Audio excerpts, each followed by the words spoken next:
Москва. Столица Союза Советских Социалистических Республик.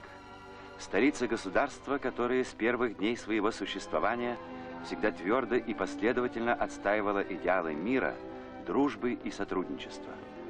Много путей к достижению взаимопонимания между народами. Один из них – обмен парламентскими делегациями. Тепло и радушно встретил в Большом Кремлевском дворце делегацию Учредительного народного собрания Йеменской Арабской Республики председатель Совета Союза Верховного Совета СССР Шитиков. Делегация прибыла в СССР по приглашению Верховного Совета с официальным визитом. Ее возглавлял член комиссии Учредительного народного собрания по делам культуры Ахмед Хусейн Аль-Марвани.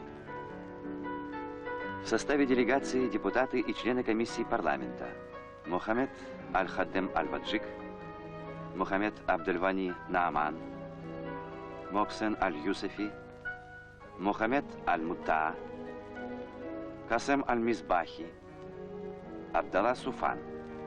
В беседе приняли участие депутат Верховного Совета СССР Акулинцев, который сопровождал делегацию в поездке по стране, и посол Йеменской Арабской Республики в СССР Абу Осман Мухаммед.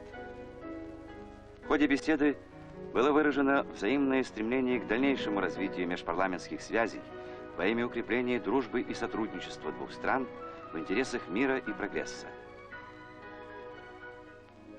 Красная площадь. Никогда не иссякнет людской поток к мавзолею Владимира Ильича Ленина.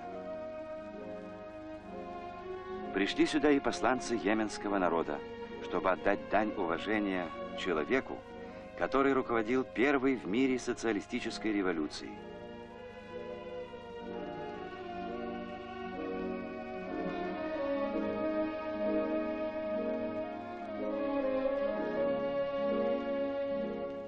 «20 миллионов советских людей погибли, спасая человечество от ига гитлеровского фашизма.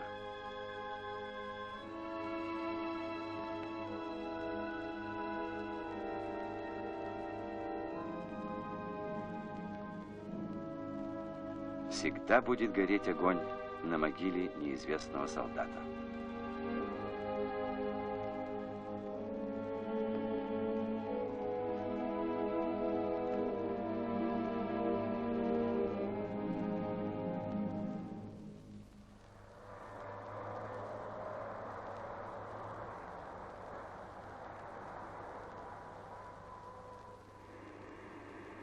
Отправившись в поездку по стране, парламентарии прибыли в Душанбе. Гостеприимно встречали в аэропорту посланцев дружественного народа.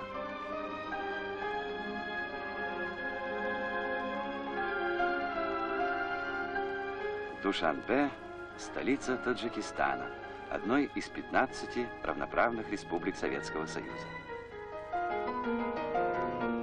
Гости посетили высший орган государственной власти республики. Их приветствовал председатель Президиума Верховного Совета Таджикской ССР Холов. Он рассказал о структуре и практической деятельности Верховного Совета Республики, об экономическом, культурном и социальном развитии таджикского народа. Край, где раньше было всего несколько полукустарных мастерских, сейчас отправляет в братские республики промышленные изделия сотен наименований. Ведет его продукция и в зарубежные страны. Глава делегации доктор Аль-Марвани подчеркнул, что у наших народов общая цель – равноправное сотрудничество, укрепление дружбы и взаимопонимания между странами. Жители Душанбе по праву гордятся своими великими соотечественниками. Научные труды Авиценны и Ибн Сины известны всему миру. Айни был первым президентом Республиканской академии наук.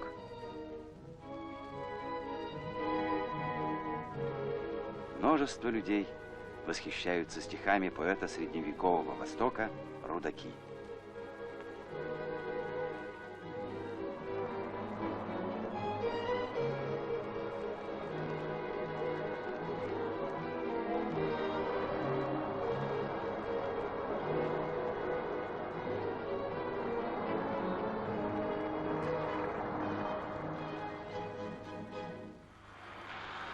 Гости побывали в цехах хлопчатобумажного объединения в Душанбе. Это крупное промышленное предприятие, одно из 400 построенных после революции.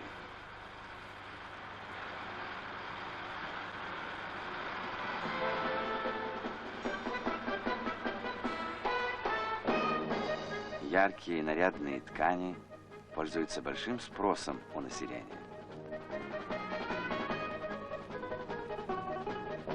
Понравились они и гостям.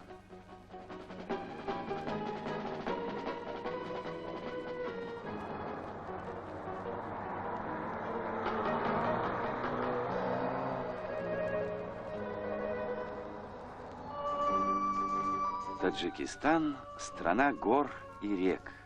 По своим гидроэнергоресурсам он занимает второе место в Союзе после Российской Федерации. Гости посетили Нурекскую ГЭС, сооруженную на реке Вахш. Специалисты подсчитали, что на Вахше можно построить каскад из 8 электростанций со среднегодовой выработкой 43-45 миллиардов киловатт-часов электроэнергии. В покорении Вахша участвовала вся страна. Величественная плотина преградила бешеный бег реки и заставила ее служить людям.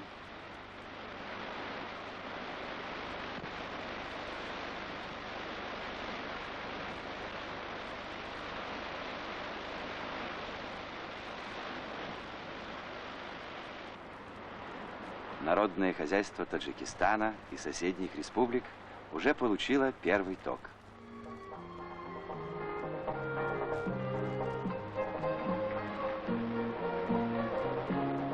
Рядом с электростанцией вырос город Нурек.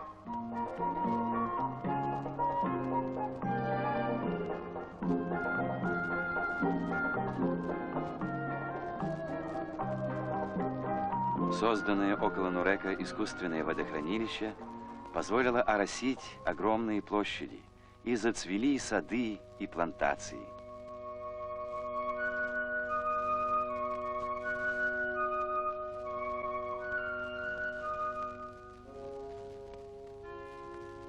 Во время поездки по республике гости убедились в том, как соблюдается право советских людей на свободу вероисповедания, закрепленное в Конституции.